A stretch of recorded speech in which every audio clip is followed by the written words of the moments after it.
The great great great great लोग। नमस्तस्यै सरस्वत्यै विमलज्ञानमूर्तये विचित्रालोकयात्रेयं यत्प्रसादात् प्रवर्तते। कल द्वितीय विभक्ति के नियम वैसे ख़त्म हो गए हैं, कोई होगा तो बाद में और बताया जाएगा, लेकिन आप पढ़ो एक बार, नहीं कोई बात समझ में आ रहे तो पूछ लीजिए, फिर हम आगे बढ़ते हैं। एक बार यदि उसका रिवीजन करना,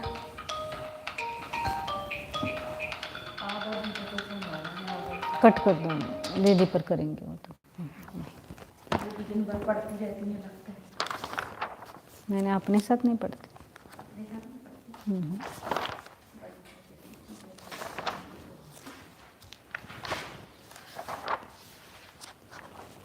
तो द्वितीय विभक्ति के नियम, पहले द्वितीय विभक्ति किसको कहते हैं?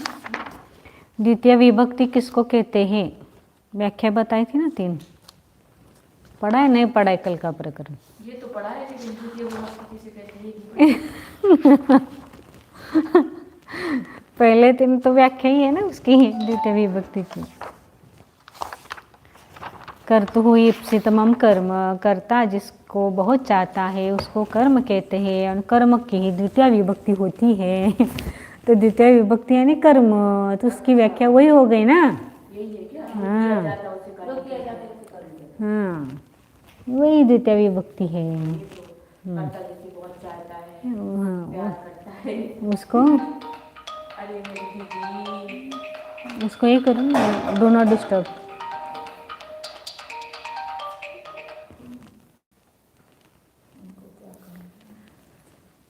हाँ, यत् क्रियते तत्कर्म, जो किया जाता है वह कर्म है। कर्तुः, जो कर्ता जिसको बहुत चाहता है, उस वस्तु, वह व्यक्ति या क्रिया को कर्म कहते हैं, या जिस वस्तु या पुरुष के ऊपर क्रिया का फल प्राप्त हो रहा है उसको कर्म कहते हैं, और इनकी ही द्वितीय विभक्ति होती है।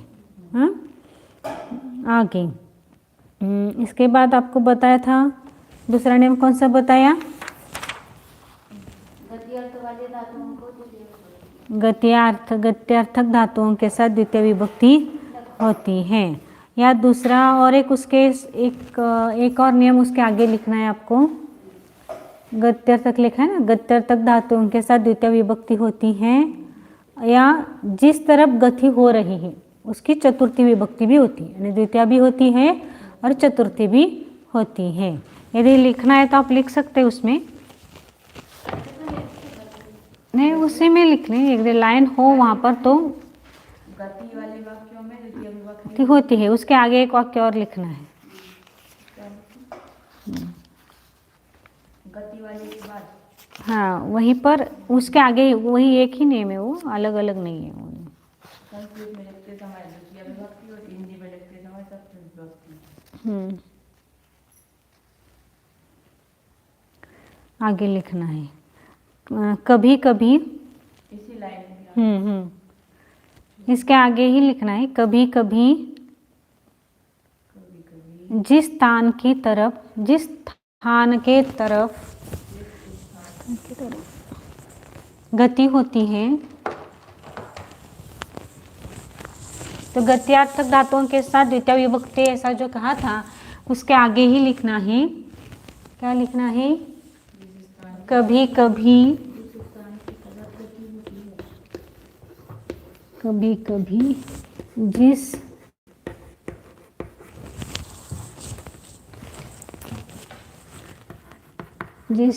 स्थान की तरफ गति होती है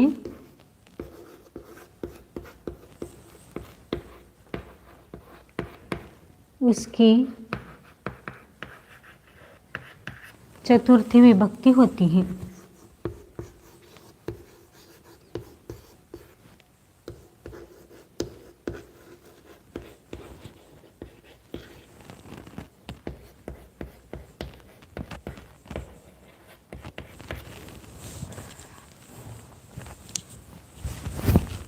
उदाहरणार्थ वहाँ पर ग्रामम गच्छति लिखा था ना, ये वनम गच्छति, वनम गच्छामि, अच्छा लिखो, गच्छामि लिखो, वनम गच्छामि। या इसका दूसरा अर्थ क्या होगा, वनाय गच्छामि, अर्थ एक ही होगा। ये मैं वन में जाता हूँ या वन की तरफ जाता हूँ।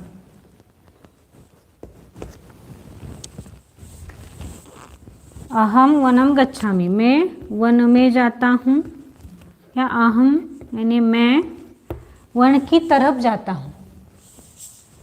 गच्छामि लिखना रहेगा। हो गया, ये थोड़ा सा रह गया था उसमें लिखने के लिए। आगे दूसरा नेम कौन सा दिया, उसके आगे दिया है उभयता, चतुर्था, उपरि, अधोधा, अस्थिता। सात द्वितीय विभक्ति होती है। हाँ, तो ये उसमें क्या कहा था कि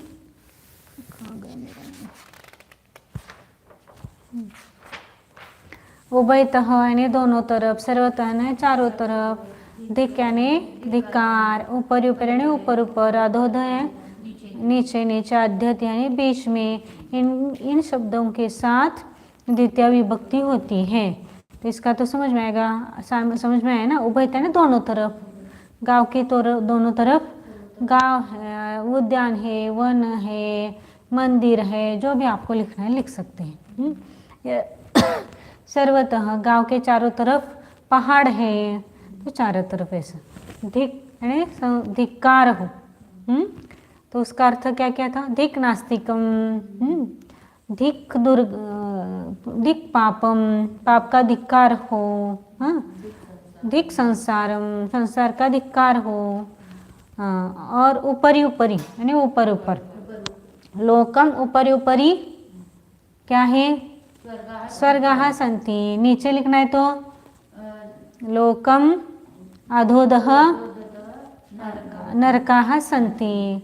और अध्यधि का उदाहरण नहीं दिया क्या, अध्यधि करेगा शायद। हाँ, तो मध्यलोकात अध्यधि,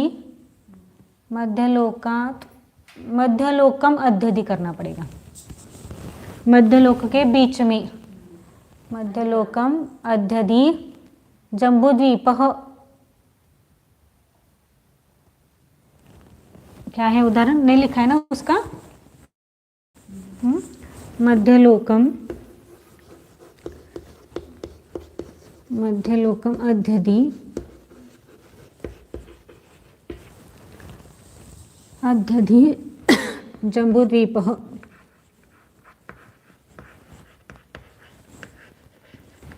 जम्बूद्वीपः अस्ति। मध्यलोक के बीच में जम्बूद्वीप है।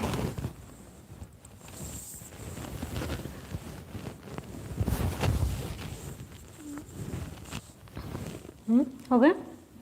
आगे आगे का नियम कौन सा बताया, आगे का मैं बताती हूँ, एक बस लिख लो, मध्यलोक। समय निकषा अंतरा का उदाहरण क्या दिया था, नेज ग्रामम, कुंभोज ग्रामम, अंतरा बाहुबली नगरम अस्ति। हाँ, ऐसे किसी के बीच में। दूसरा उदाहरण क्या दिया था, आगे का कौन सा, अंतरेण और विना, उसके साथ क्या है, हाँ, राम के बिना, रामम अंतरेण या रामम विना। इसे विना के साथ और भी आते ही विभक्तियाँ, लेकिन जहाँ पर आएगी वहाँ पर आपको समझाएंगे। राम के साथ है, विना के साथ द्वितीया पंचमी और चतुर्थी। चतुर्थी आती है नहीं, पता नहीं, द्वितीय और पंचमी तो आती है। हाँ, वो जब आएगा तब बताएंगे। तो ग्रामम ये हो गया आपका। आगे कौन सा है, आगे है अभितः, दोनों ओर, परितः। हाँ, अभितः यानी दोनों ओर, परितः यानी चारों ओर। इनके साथ भी द्वितीय विभक्ति होती है। अभितः यानी दोनों ओर, और सर्वतः यानी परितः यानी चारों ओर। तो इनके साथ भी द्वितीय विभक्ति होती है। आगे आदि प्लस शी, ये थोड़ा सा कठिन लग रहा होगा क्योंकि बाकी के तो सरल हैं। अभितः, परितः, सिर्फ ये शब्द जब भी आप यूज करेंगे तो इनके साथ द्वितीय लगती इतना आपको ध्यान में रखना पड़ेगा। अब जब परीक्षा आपकी होगी आगे की तब ये पूरे आएंगे उसमें नियम। तो फिर वहाँ क्या कहा कि आदि प्लस शी, वहाँ बताया था ना आपको,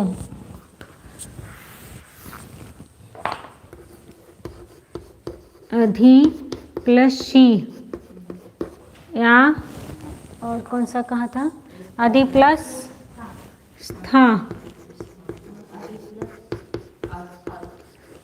और अधि प्लस आस, के अस, आस होगा शायद, आस चाहिए, आस है, आदि प्लस आस। तो इनके साथ द्वितीय विभक्ति होती है, यानी जहाँ पर बैठ रहे हैं, आदि यानी बैठना, आदि यानी आदि प्लस यानी खड़ा होना, आदि प्लस यानी आस, आदि प्लस आस, तो ये बैठना। तो इनके ये धातुओं का यदि उपसर्ग सहित यूज करना है तो उसके साथ द्वितीय विभक्ति होती है। समझ में आया? हाँ, तो आदि शैने सोना, तो कहाँ पर सो रहा है, बेड पर सो रहा है, कुछ जहाँ पर सो रहा है तो उसका क्या आएगा, द्वितीय विभक्ति आएगी। आदि प्लस था, अब कहाँ खड़ा है ये, उसका आधार जो है वहाँ पर द्वितीय विभक्ति आती है। तीसरा है कहाँ बैठ रहा है, उसका जो आधार है वहाँ पर भी द्वितीय विभक्ति आती है। इस प्रकार इसको समझना है। आगे का नियम, हाँ, अभी प्लस, और एक आपको शायद दा या यच्छ किसी का अर्थ मैंने बोला नहीं था। दा यानी दा यच्छ यानी देना, प्रथम गण का ही हो, हाँ प्रथम गण का, दा यच्छ प्रथम गण का ही था, लेकिन वो दा यच्छ है या द्वितीय गण का धातु, इसलिए मैंने थोड़ा सा उसको बताना छोड़ दिया था। दा के दो अर्थ होते, दो प्रकार के आते, दो गण के धातु आते हैं। दा देना, वो नहीं अर्थ नहीं, वो क्या बोलते हैं, वो अपन बनाते ना, उसका मूल धातु दा है। दा यच्छति, दा यच्छ यच्छति बनता है। जो दा का अर्थ आपको नहीं लिखवाया था, छोड़ दिया था मैंने, उसको दा का यच्छ बनता है, और यह प्रथम गण का धातु है, तो इस यच्छ को प्लस अ लगाया और प्लस ती लगाया तो ये यच्छति बन गया।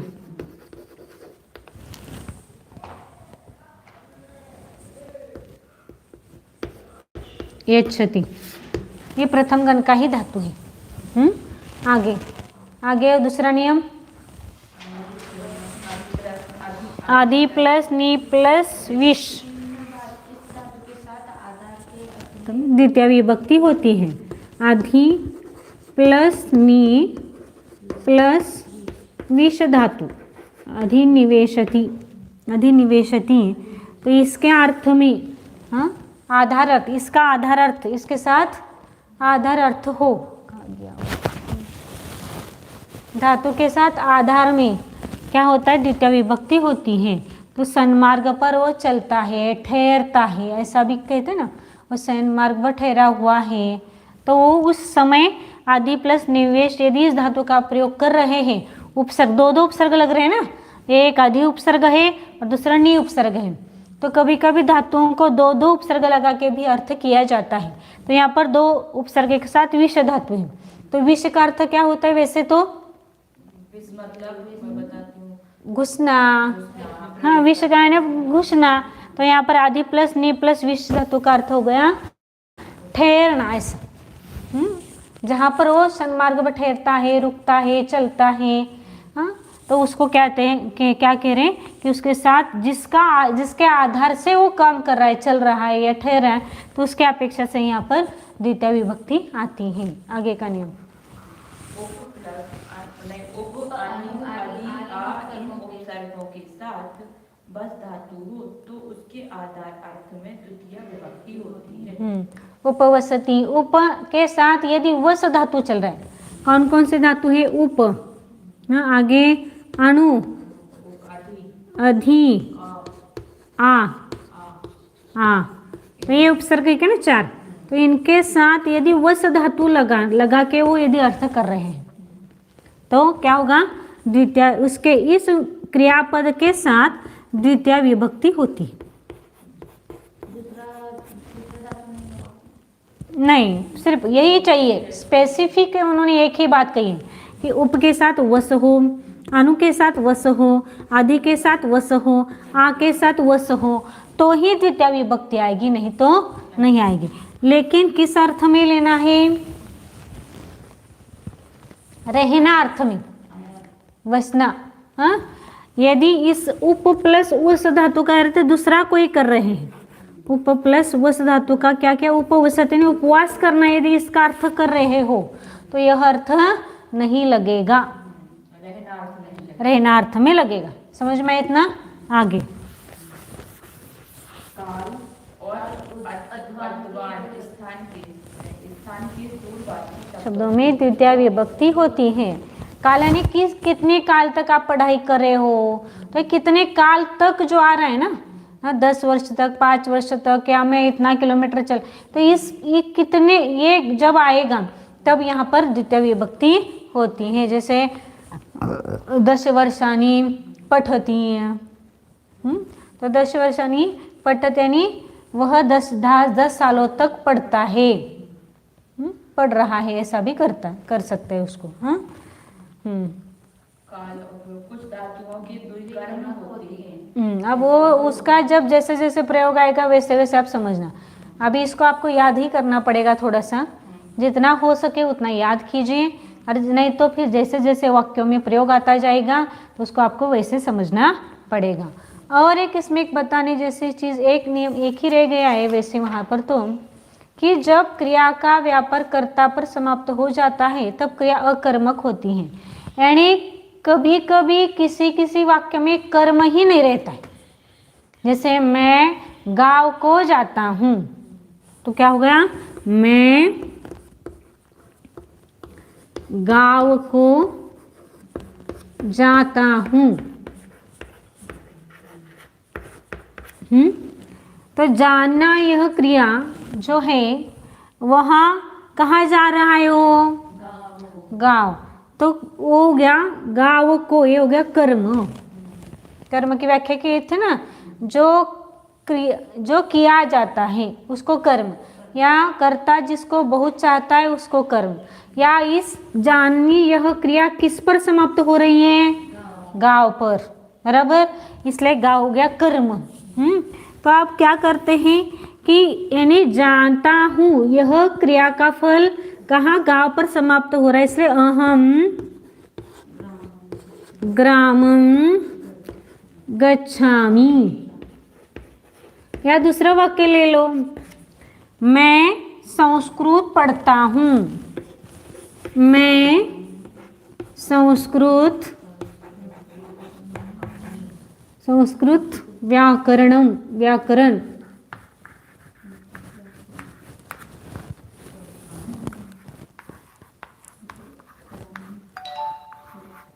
पढ़ता हूँ। तो कर्ता कौन हो गया?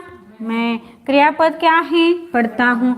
अब यह क्रिया किस पर समाप्त हो रही है? वो संस्कृत व्याकरण पर, तो वो ये हो गया कर्म।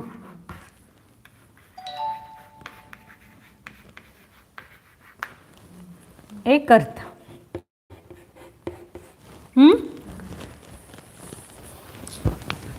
अब इसको ही संस्कृत में लिखो आप, अहम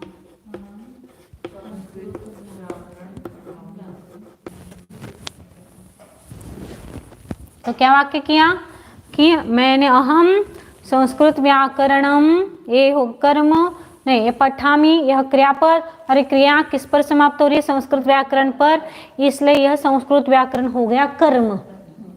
हाँ, तो अब ऐसा लगा कि जहां जहां पर क्रियापद होगा उसका कर्म होगा ही, ऐसा लगता है। लेकिन कई कई धातुएं ऐसी हैं, ये धातुएं ना पढ़ना, चलना, फिरना, तो कई कई धातुएं के उनमें कर्म ही नहीं रहता है, उसमें सिर्फ कर्ता और क्रियापद ही रहता है। तो उन ऐसे जो धातुएं हैं उनको अकर्मक धातुएं बोला जाता है। तो क्या कहा? तो अकर्म यानी कर्म जिसको नहीं लगता है, कर्म की जिसको आवश्यकता नहीं रहती है, उसको कहते अकर्मक धातु।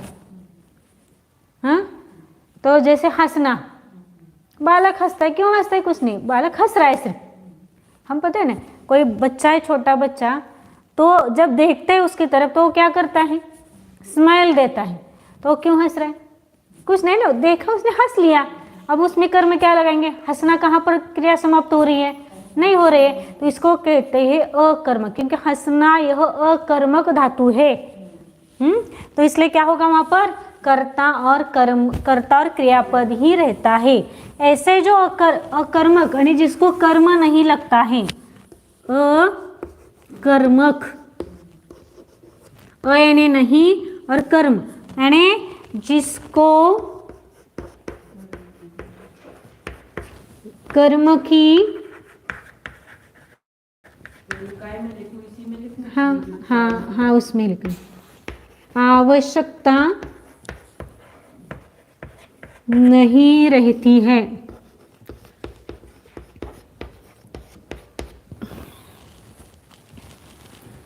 उन धातुओं को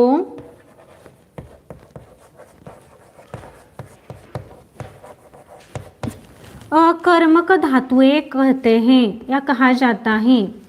अकर्मक धातु ये कहा जाता है।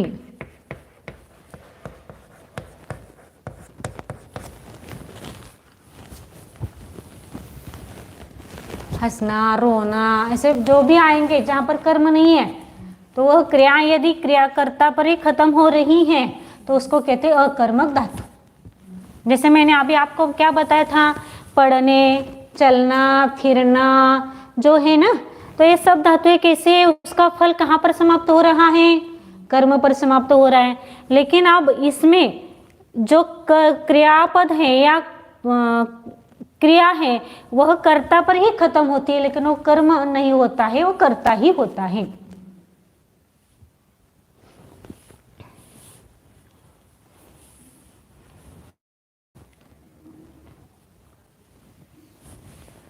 या दूसरा भी ऐसा हम कर सकते हैं, कहीं आपको कोई मिलेगी नहीं व्याख्या, मुझे पता नहीं कहीं मिलती हैं, मैंने तो ऐसे आपको जो उसका अभाव है उसको लेकर मैंने ये व्याख्या बनाई, तो आपको समझ में आएगा इससे। या दूसरी व्याख्या ऐसा भी लिख सकते हैं, इसको कैसे कह सकते हैं कि जहां पर क्रिया का फल कर्ता पर समाप्त होता है।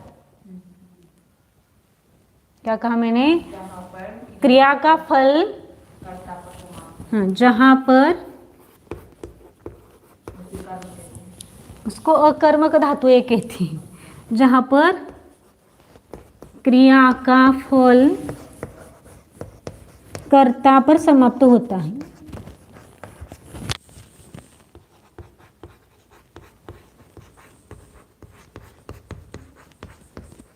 उन धातुओं को अकर्मक धातुएं कहते हैं।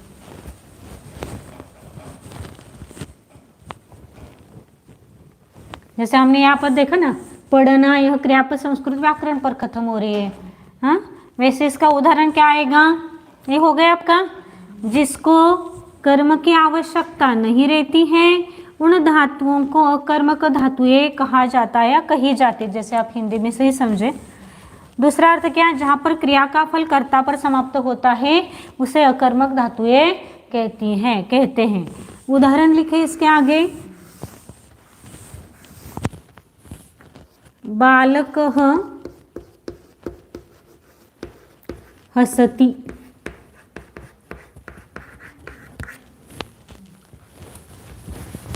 बालकः हसति।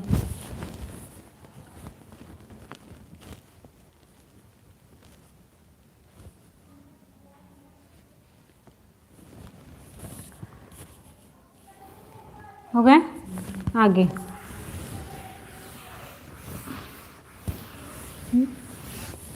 यह आपके द्वितीय विभक्ति के या कर्म के संबंध में जो सामान्य नियम आते हैं उनको बताया है। विशेष नियम आपको जब आगे जाएगा तब बताया जाएगा। अभी तो आप जितना है उतना पढ़ो, इतना ही आप याद रखो।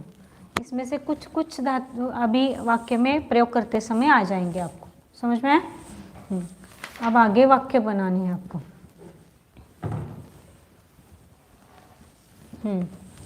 आप इनका प्रयोग करो, है ना। तो पहला वाक्य है, आप संस्कृत के हिंदी वाक्य बनाने हैं, हाँ? तो क्या है संस्कृत का पहला वाक्य? ईश्वरः जनं पूजयति।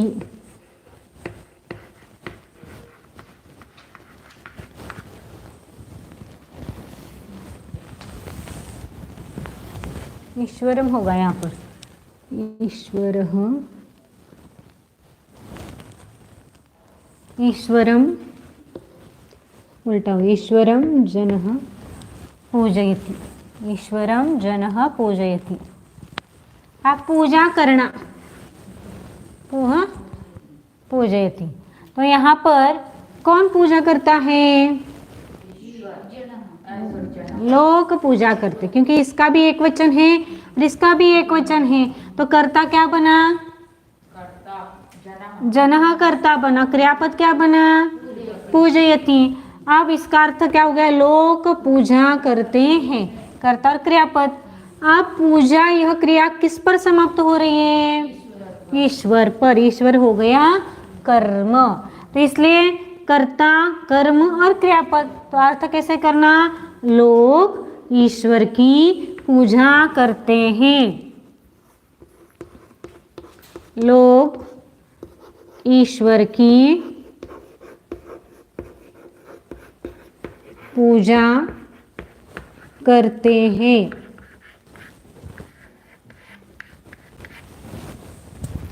लोग ईश्वर की पूजा करते हैं।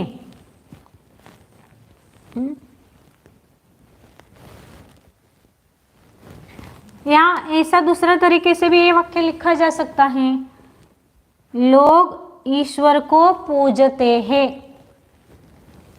अब इस दोनों में वाक्यों में अंतर बताऊंगी मैं आपको क्यों करते इसे। लोग ईश्वर को पूजते हैं,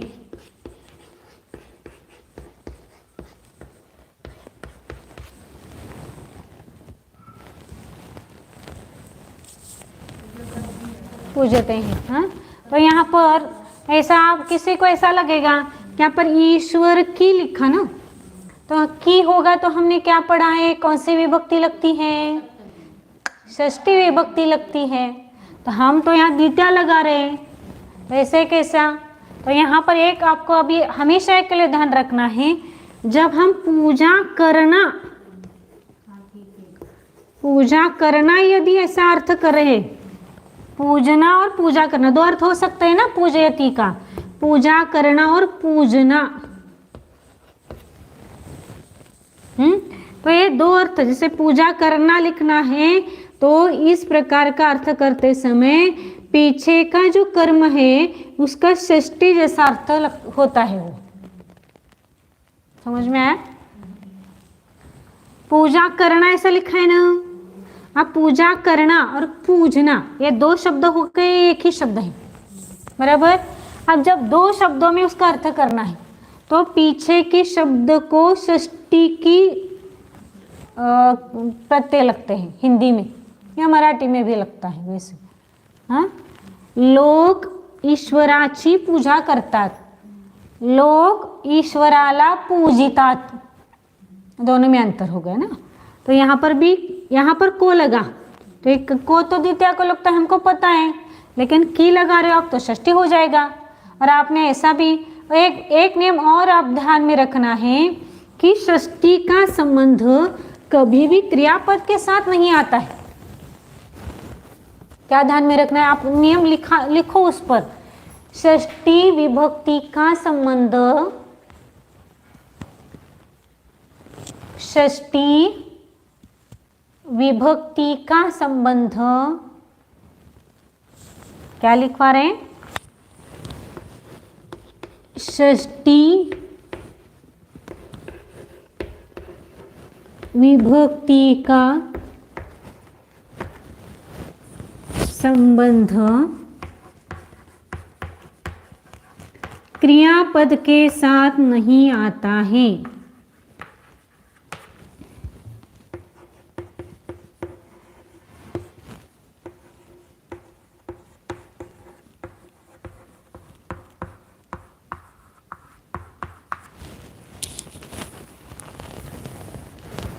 किसी और व्यक्ति के साथ आएगा, लेकिन डायरेक्ट क्रियापद के साथ नहीं आता है।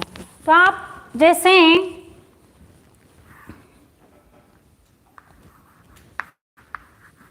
देव, देव को, देव से, देव के लिए, देव के लिए, देव से, ये देव के द्वारा लिखो तृतीया में यहाँ पूरा, हाँ, देव के द्वारा क्या आएगा फिर, देव के द्वारा, हाँ, देव से और देव में, यहाँ पर देव का भी लिखती हूँ, देव में, आप देव को पूजता है,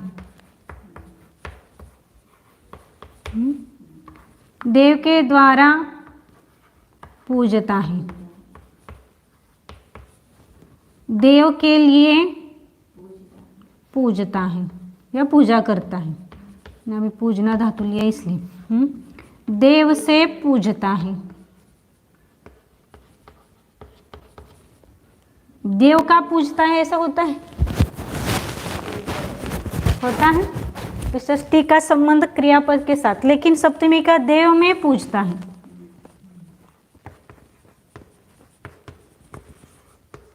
नहीं, ये पूरा लिखा नहीं ना, यहाँ पर लिखा नहीं। इस षष्ठी का संबंध इस क्रिया के साथ कभी नहीं होता है। बाकी के सभी विभक्तियों का संबंध हो रहा है, लेकिन षष्ठी का नहीं होता। लेकिन इस वाक्य में क्या किया हमने, देश्वर की, का की के जो भी है, देव की पूजा, ऐसा नहीं होता ना। तो यहाँ पर का की के जो है यहाँ पर लगा रहे हो, फिर आप वो कैसे आएगा, तो इसलिए उसका अंतर बता रहे हैं कि पूजा करना, यदि ऐसा क्रियापद का अर्थ करते हो, आप पूजना करते हो, पूजना का लिखना है तो षष्ठी के साथ नहीं आएगा। लेकिन पूजा करता है ऐसा कर रहे हो, तो यदि लिखते समय षष्ठी ही लिखनी है, लेकिन अर्थ करते समय द्वितीय अर्थ करना है। क्यों? क्योंकि षष्ठी का संबंध क्रियापद के साथ कभी भी नहीं आता है। रक्षा करना और राखना, रक्षना, क्या, तो इस प्रकार के धातुओं का अर्थ करते समय ये चीज आपको ध्यान में रखनी पड़ेगी। आगे हो गए ये बातें जो बता रहे हो आपको ध्यान में रखना पड़ेगा, इसलिए यहाँ पर लिखवाया षष्ठी विभक्ति का संबंध क्रियापद के साथ नहीं आता है। और जहाँ दिख रहा है षष्ठी का संबंध, वहाँ पर षष्ठी नहीं है, वो द्वितीय है। बराबर। आगे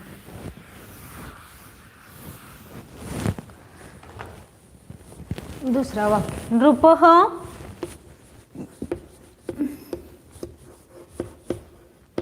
शटान दंडयति।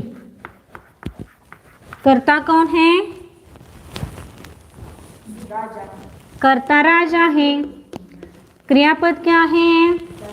दंडय, दंडयति क्रियापद है। मूल धातु क्या है? दंड। कौन से गण का है? दंडयति दशम गण का है। हाँ, तो राजा, इसका अर्थ क्या होगा? राजा सजा देता है। हाँ, तो सजा किसको दे रहे हो? हाँ, ठग, यानी शट है, मूल शब्द है, उसका अर्थ क्या? शट। शट है पुल्लिंगी नपुंसकलिंगी है?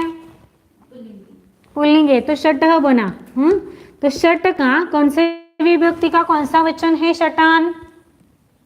सटान है द्वितीय विभक्ति का। हाँ, द्वितीय विभक्ति का बहुवचन। तो ये बहुत सारे हो गए ना शटान, क्योंकि एक वचन कैसे, अब ये तो मैंने प्रथम विभक्ति का एक वचन करो किया, तो यहाँ पर शटान तक जाना। शटः, शटौ, शटाहा द्वितीय, शटम, शटौ, शटान द्वितीय। तो कर्म का बहुवचन हो गया द्वितीय विभक्ति का। तो राजा, क्या अर्थ हो गया? राजा शठ लोगों को या ठगों को, ठगों को दंड, सजा देता है, लिखूं, सजा देता है।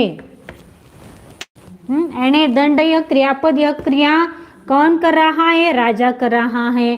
और यह क्रिया किस पर समाप्त हो रही है? तो ये ठगों के ऊपर समाप्त हो रही है, इसलिए इसको कर्म कहा।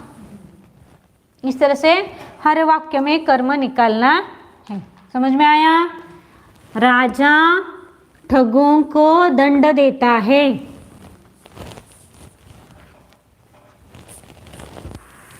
आगे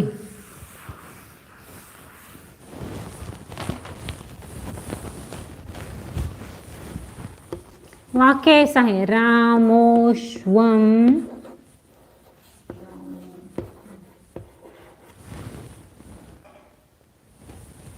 मारोहति।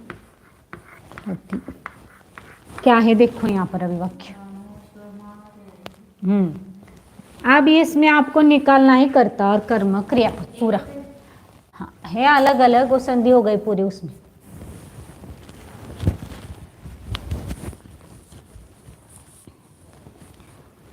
तो यहाँ पर क्या है? क्रियापद निकालो पहले, सबसे पहले क्रिया रोहती। हाँ अब रोहती नहीं है वैसे तो वहां पर, यहाँ पर क्या है? आरोहती होगा। क्या निकाला? आ उपसर्ग लगा और आरोहती।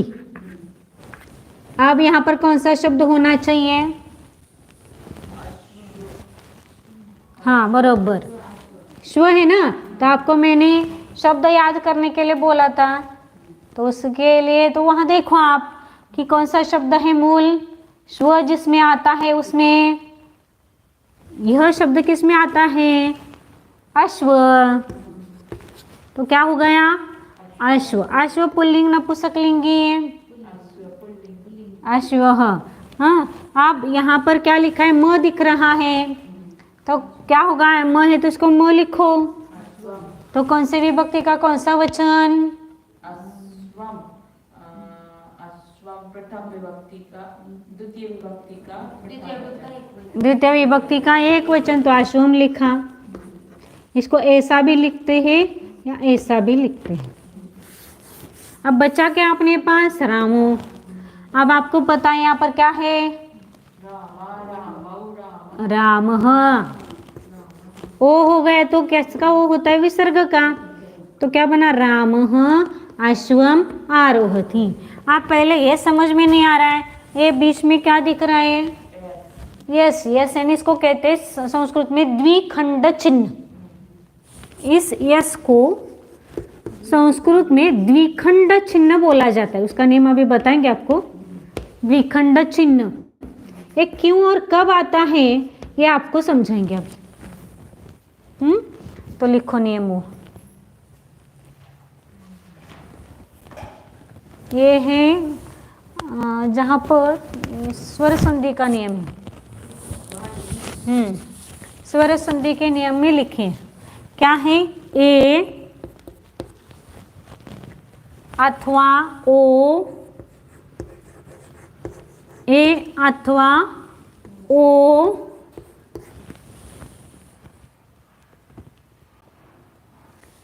ओ के बाद, ए अथवा ओ के बाद अ हो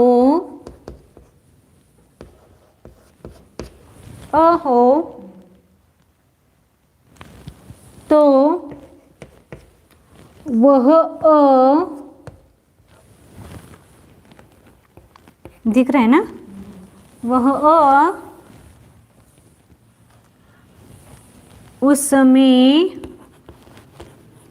उसमें ने ए अथवा ओ में, ए अथवा ओ में मिल जाता है।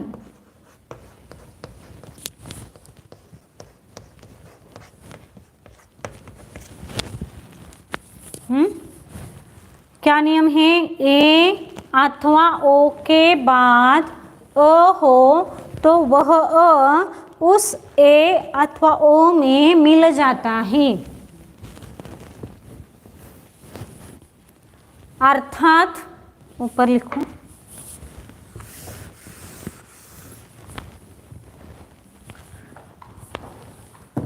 अर्थात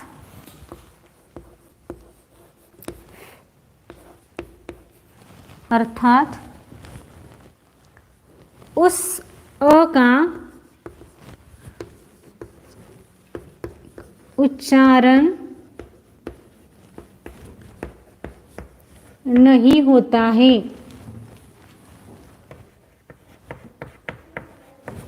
नहीं होता है।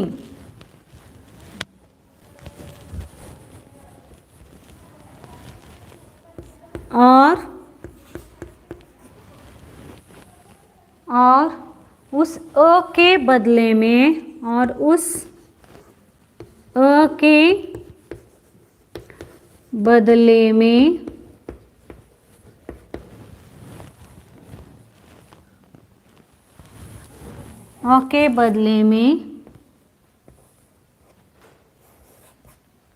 ऐसा नहीं, यस, इसको ही द्विखंड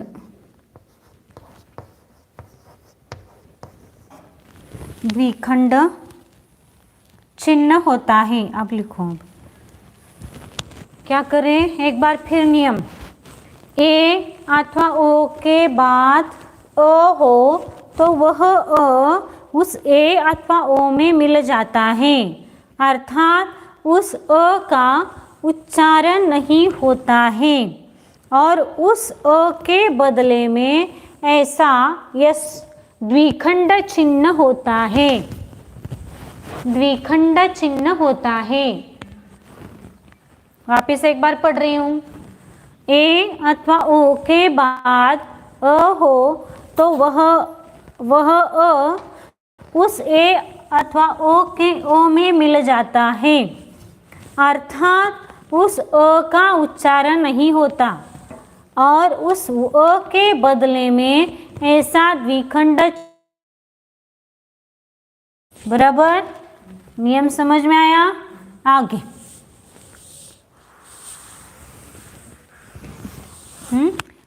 तो यहाँ पर क्या होगा, पहले तो यहाँ राम है, विसर्ग के पीछे क्या है, पीछे या पूर्व में अ है और आगे तो विसर्ग का क्या होता है, ऊ होता है। पीछे राम प्लस अ प्लस विसर्ग प्लस अ है, या अश्वम है यहाँ पर। बराबर, तो विसर्ग के पूर्व में अ और आगे अ अथवा मृदु व्यंजन हो तो इस विसर्ग का ऊ होता है।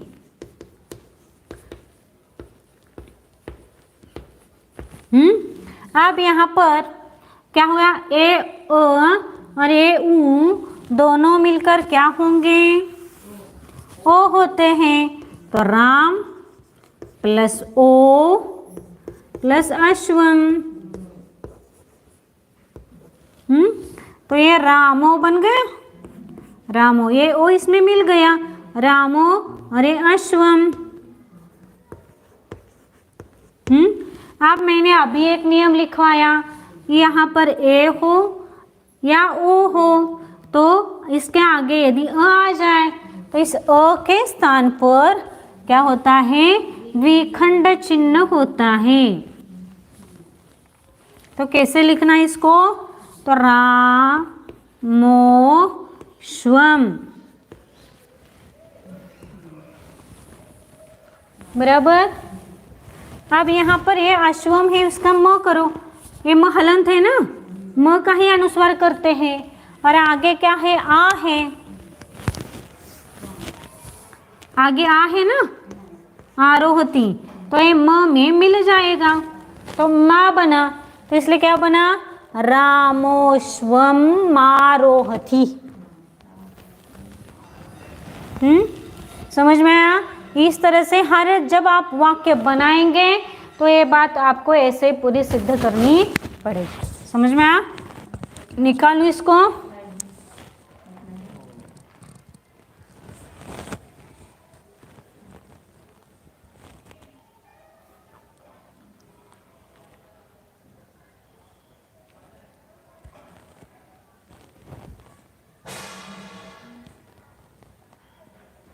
झूम करके दिखाओ।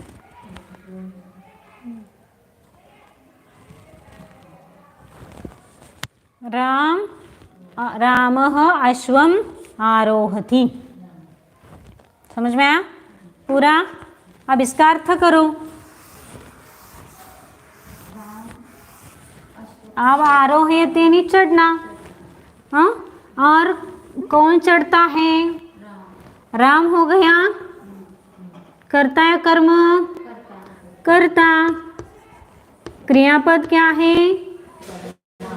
चढ़ना क्रियापद है। और यह क्रिया किस पर समाप्त हो रही है? अश्व पर। तो ये हो गया कर्म। बराबर? तो अब अर्थ करो। तो राम अश्व पर,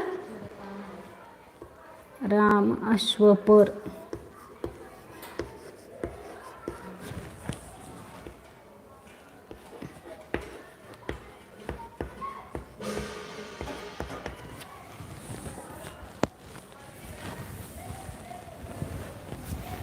अबे अश्व पर है ना, वैसे तो सप्तमी आनी चाहिए थी यहाँ पर, ऊपर नीचे बीच में ऐसा उसकी सप्तमी कही ना, तो आपने द्वितीया क्यों लिखी? क्योंकि चढ़ना यह जो क्रियापद है वह गतिवाचक है। अर्थ करते समय सप्तमी का अर्थ करें ना, ऊपर नीचे, हाँ, अधिकरण अर्थ करे अश्व को, और आप लिख रहे द्वितीय विभक्ति। ऐसा क्यों? क्योंकि संस्कृत में नियम आया है, जो गतिवाचक क्रियापद होते, चढ़ना यह गतिवाचक क्रियापद है, उसके साथ द्वितीयांत कर्म लगता है या द्वितीय विभक्ति लगती है, इसलिए अश्वम लिखा। समझ में आया नियम कैसे अप्लाई उसको उस पर देखना है? इसमें सप्तमी का अर्थ करना है। बराबर? आगे आगे का ये बहुत से आगे गतिवाचक क्रियापदों का बहुत जगह आएगा आपको यूज करने के लिए। आगे व्याघ्रो, व्याघ्रो मौसम मत्ती। आप पहले संधि विग्रह करो। हाँ हाँ, तो यहाँ पर क्या होगा?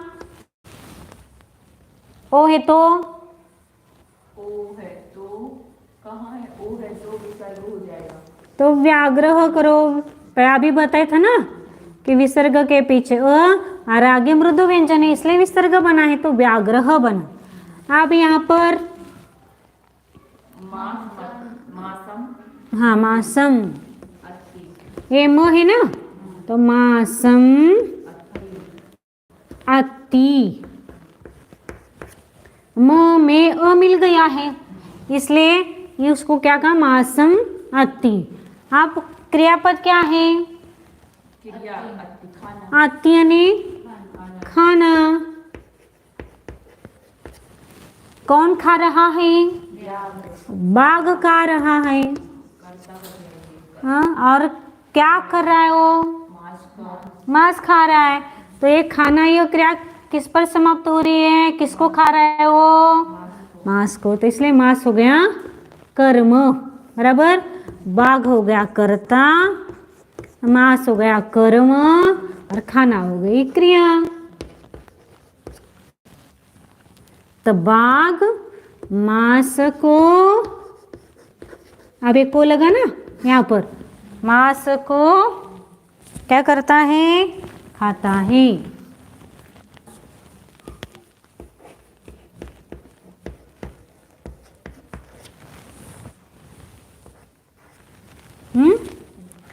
बाघ मांस को खाता है। इस प्रकार पूरे वाक्य बनाने हैं आपको। समझ में आया? और एक दो वाक्य देखते तो आपको और समझ में आएगा क्या करना है। इसलिए कह रहे हैं कि पहले मूल वाक्य जो दिया है उसको लिखो, उसके संधि विग्रह लिखो, उसके बाद अर्थ करो। तो आपको संधि के नियम आपको याद हो जाएंगे, क्योंकि आप अप्लाई कर रहे हो, जो नियम बताया है उसको अप्लाई करना पड़ेगा। अब जब जितने, इसलिए नियम सभी एक जगह क्यों लिखने के लिए बोला? क्योंकि हर जगह अलग अलग अलग नियम आएंगे ना हर वाक्य में, तो आपको देखने के लिए सरलता हो जाएगी। समझ में आया? मूल वाक्य, इसको कहते हैं संधि विग्रह करके, संधि छुड़ा करके लिखा हुआ वाक्य, उसके बाद मूल हिंदी का अर्थ वाक्य। आगे, हरीर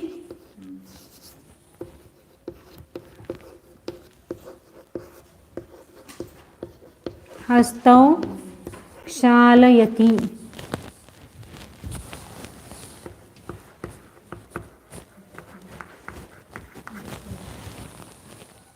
क्षालयति ना बराबर। हरीर हस्तौ क्षालयति। अब मैंने एक विसर्ग संधि का नियम पूर्व में ही बताया है, तो पहले तो एक निकालो, क्रियापद क्या है? क्षालयति क्रियापद है। मूल धातु क्या है?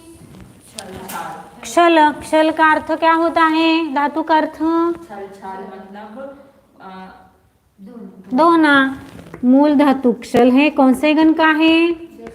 दशम गण का है। अर्थ क्या है? धोना। ये हो गया आपका क्रियापद या क्रिया, धोना या क्रिया है ना।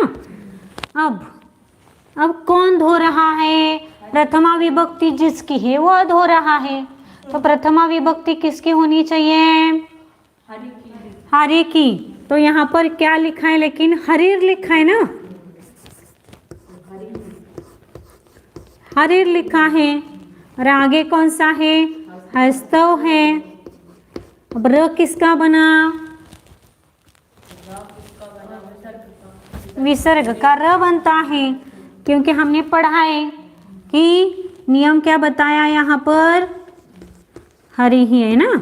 तो विसर्ग के पीछे या पूर्व में, या विसर्ग है इसके पूर्व में, जैसे इसको खोल के लिखते हैं तो क्या होता है? हर प्लस ई प्लस विसर्ग। अब इस विसर्ग के पूर्व में ई है और आगे क्या है? ह है, बराबर। तो ये मृदु या कठोर है? मृदु है। और विसर्ग के पूर्व में अ और आ को छोड़कर कोई भी व्यंजन हो, यहाँ पर विसर्ग के पूर्व में अ अथवा आ को छोड़कर कोई भी व्यंजन हो, आगे स्वर अथवा मृदु व्यंजन हो, तो विसर्ग का र बनता है। यह नियम बताया है। तो हर प्लस ई प्लस र है। अब आधा र कभी होता है तो वह क्या करता है? आगे के शब्द के ऊपर चढ़ जाता है। तो कैसे लिखा है इसको? हर, हरि हो गया ना ये पूरा, हरि, और ये र ऊपर चढ़ गया, हरीर। तो इस तरह से आपको पूरा छोड़ना है इसको। हाँ, तो हरि ही हस्तो चालयति। हाँ, तो इसको पूरा आप लिखना।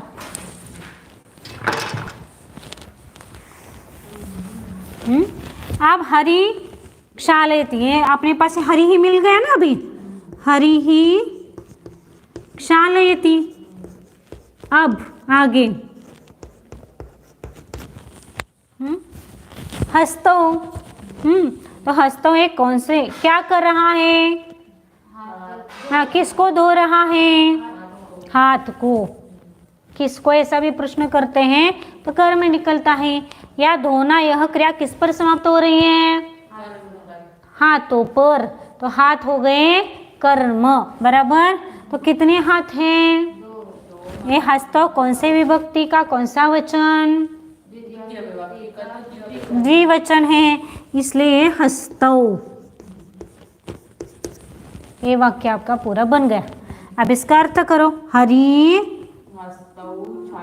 अर्थ करना है। हरि दोनों हाथों को धोता है।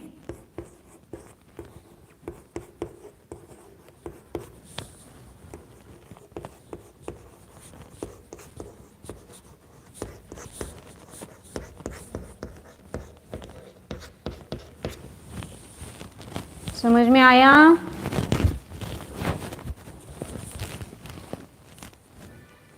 इसको अभी पक्का करो कैसे अर्थ करना है। आगे जाकर तृतीया, चतुर्थी, पंचमी, षष्ठी विभक्ति मिलजुल कर आएंगे ना, तो वहाँ पर निकाला आना चाहिए, इसलिए अभी पक्का करना। जो कोई डाउट होगा तो अभी क्लियर करवा दो, बाद में जाकर समझ में नहीं आएगा। फिर भी मैं ले रही हूँ, लेकिन किसी को नहीं समझ में आ रहा तो पूछ लेना एक बार।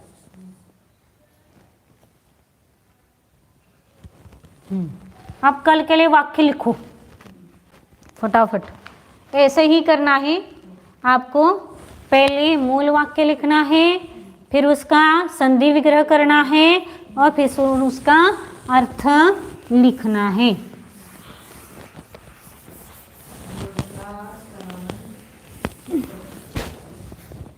आगे योधः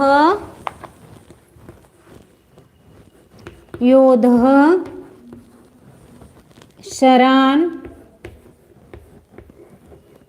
क्षिपति।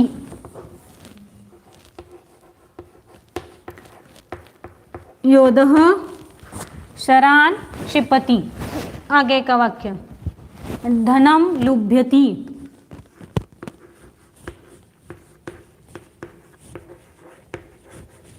धनम लुभ्यति।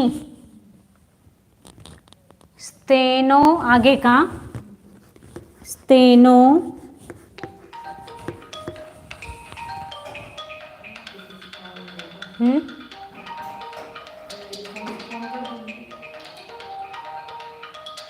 बंद करो ना पहले उसको, किसी दूसरे नंबर पर सेव होगा वो नंबर, इसलिए किसी दूसरा नंबर होगा। स्तेनो धान्यम चोरयति।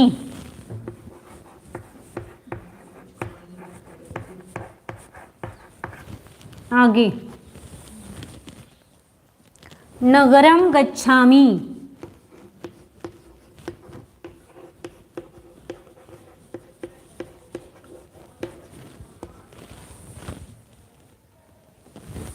पापम वदसि।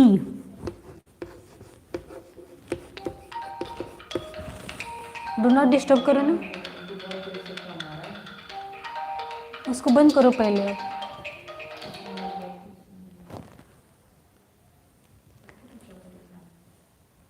स्मरसि मित्राणि।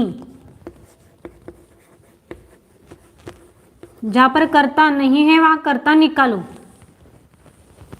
स्मरसि मित्राणि।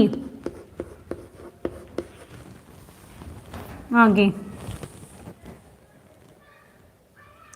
बुधो मोक्षम इच्छति।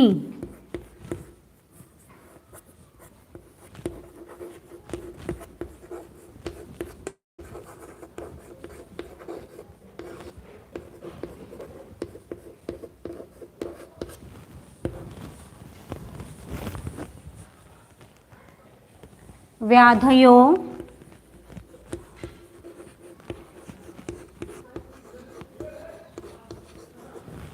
नरान् पीडयन्ति।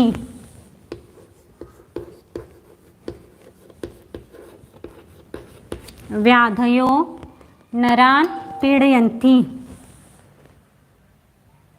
जलं पिबथ।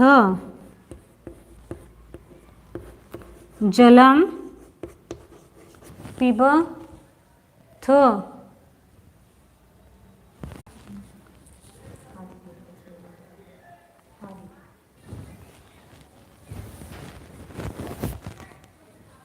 भारम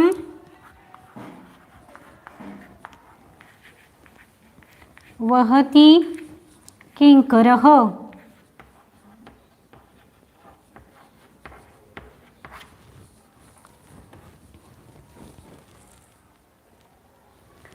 प्रज्ञान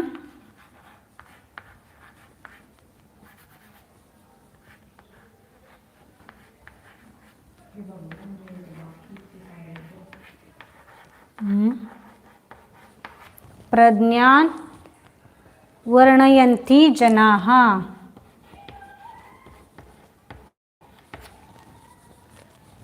आगे वस्त्रे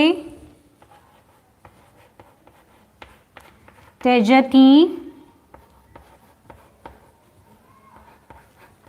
मूर्खः।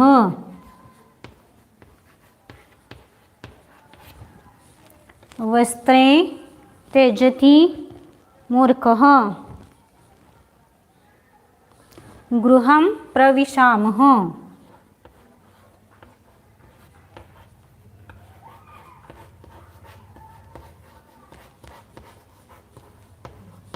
और दो वाक्य हैं वो कल बताएंगे आपको, क्योंकि उसके साथ नियम है जो नहीं।